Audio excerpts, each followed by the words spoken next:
Hello guys, welcome back to my YouTube channel. My name is Lois. It's very sunny, so I'm scorching. So I've decided to have my umbrella on today because I'm doing a lot of planting.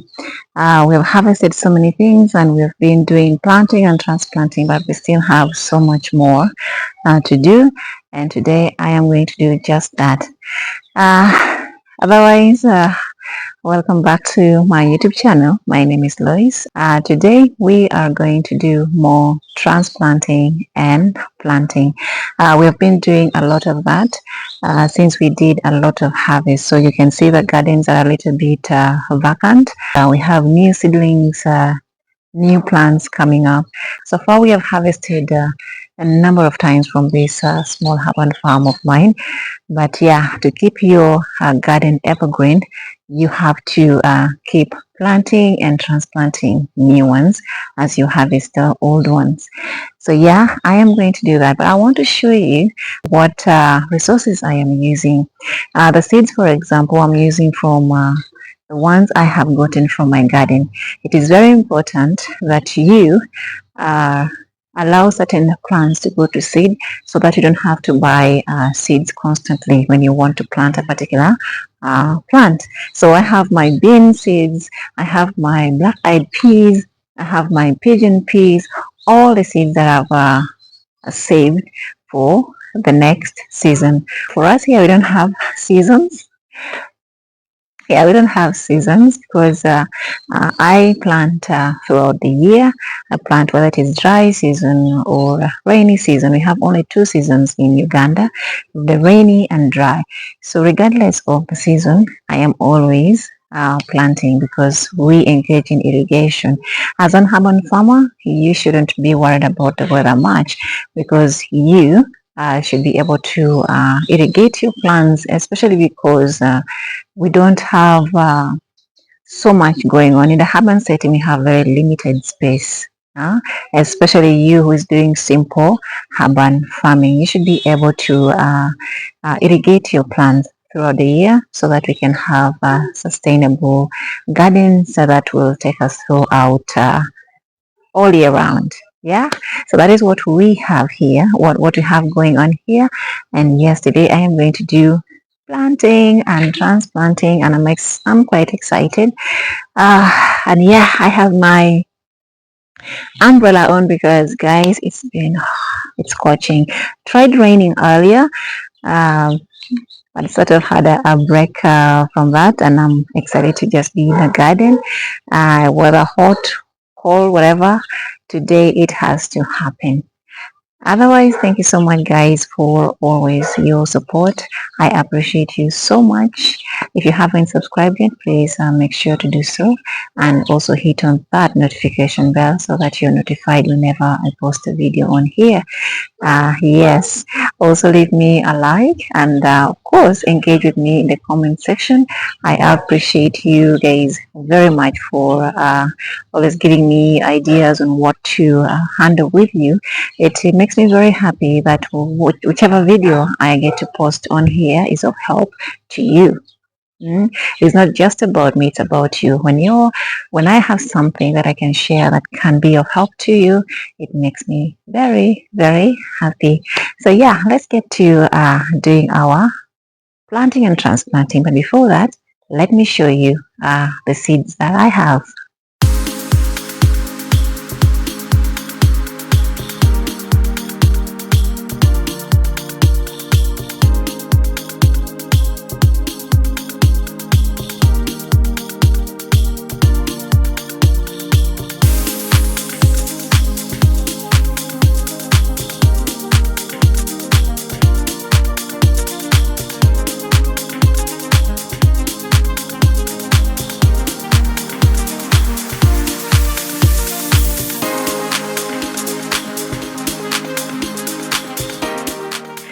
When you have your seeds all saved up like I have, then you don't have to worry about seeds when you reach a time like this when you need to plant. Transplanting, of course, requires to transfer the seedlings that you already have to the main garden, but still to have seedlings, you need to have seeds. Okay, so please let us learn to save our seeds from our garden so that we reduce on the expenses when it comes to buying more seeds. For example, if you have tomatoes growing a particular type or different types of tomatoes or beans in your garden, instead of doing it all over again the next time you want to plant the same, you already have saved it. Don't eat everything, guys. You don't have to eat everything when you harvest them. Save some seeds for the next planting, so that, because our major concern is also um, affordability and availability. So if you have them available to you, today you might have and tomorrow you might not. So it's very important to save those seeds. We have had different types of tomatoes, for example, growing in our gardens, but eventually they disappeared. Why? Okay, there was a time we were attacked by bacterial wilt, etc. But still, if you have all of these seeds saved up somewhere, and maybe your seedlings, the ones you've planted, get to die, then you can still save it for the future. Okay, so let us learn to save the different types of the seeds from the different types of plants that we have. Most of the plants that I have in my garden, I normally do the vegetative way of propagation. Yeah, I have the cuttings like I showed you last time, the rosemary. There are a number of things that I just use the cuttings for. There are plants that you can either plant using seeds and also the cuttings.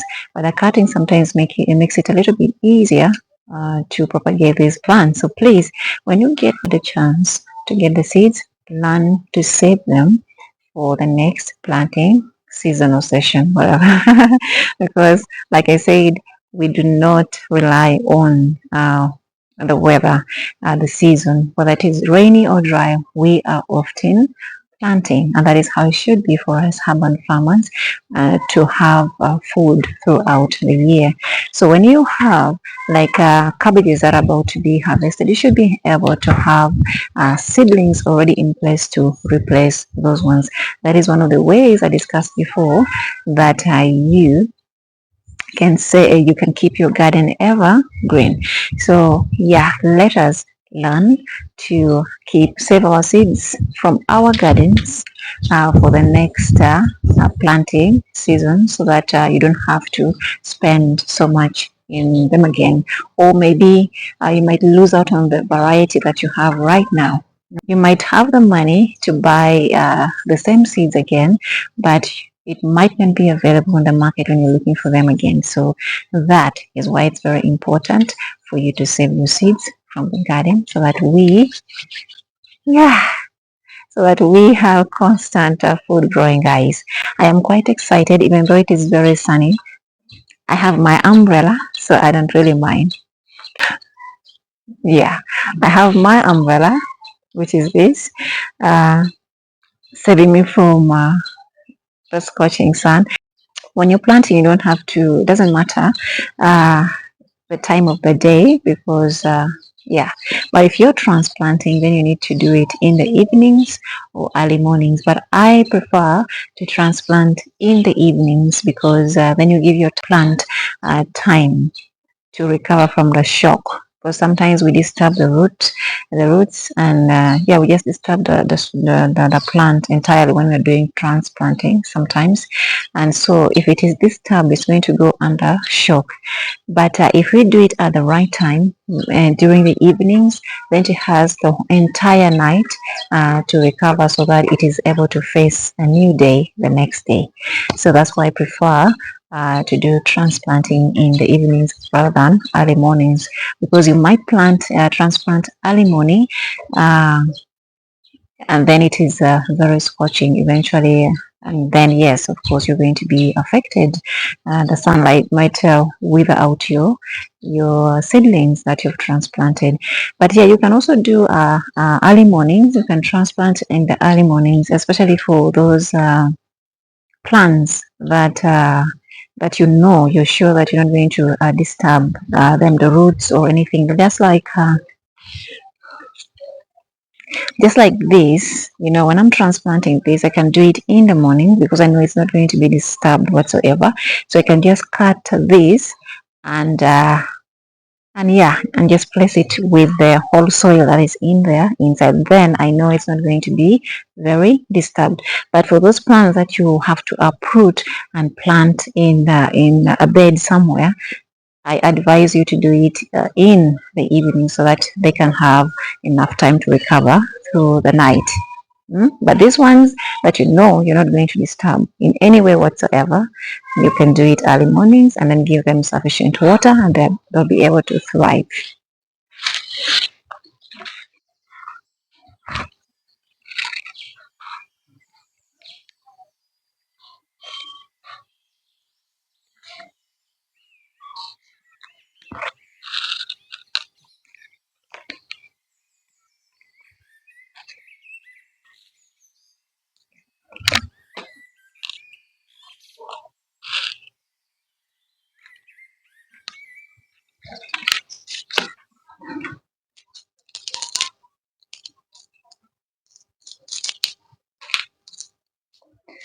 So this one, I normally just pound it. You have to just remove them from the pods, and or you can just use your hands like I am doing now, and you'll be fine. Whichever way you choose. But yeah, this is what I have gotten so far.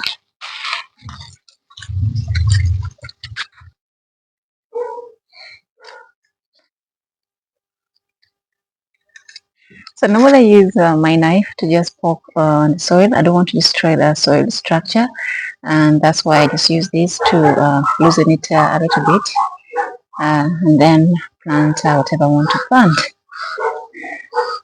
And as I'm planting, of course, I'm removing what we don't need and just pruning as well. When you're in the garden, you have to do this all the time.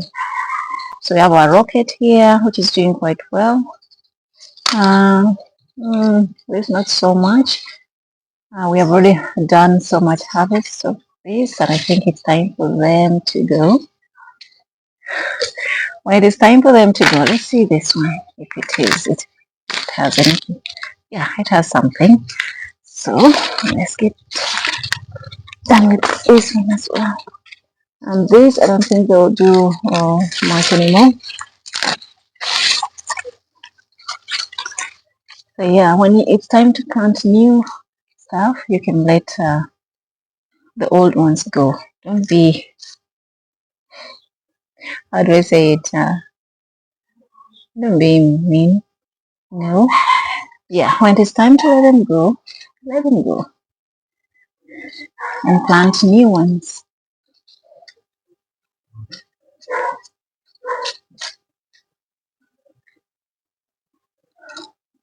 So I'm going to put some pigeon peas here.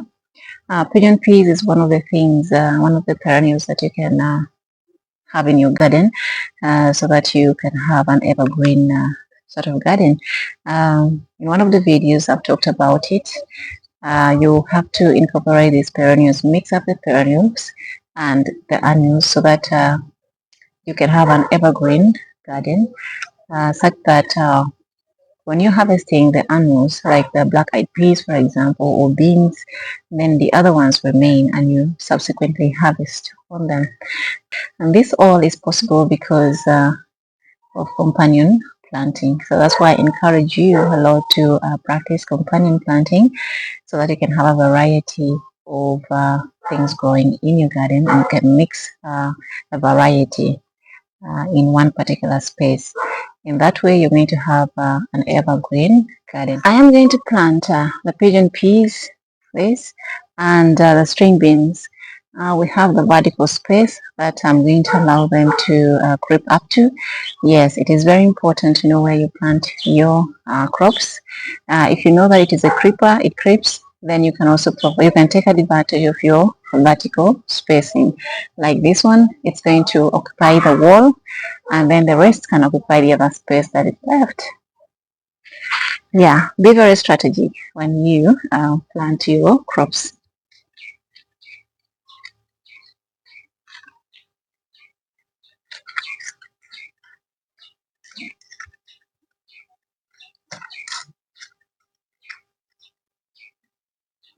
So it is important that you don't disturb your soil structure often. So if you can just poke the soil and leave it at that to loosen, then it is okay.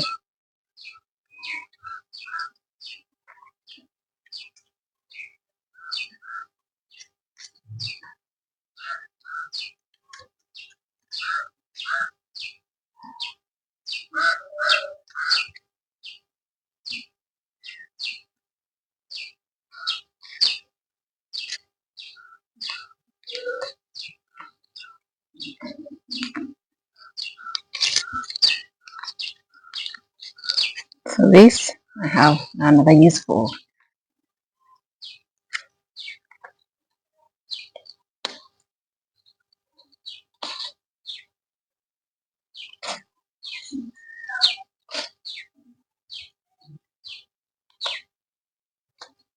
So thank you so much guys for watching. I hope you enjoyed the video. I personally have enjoyed my time in the garden. I hope you learned a thing or two. Let us encourage and promote urban farming.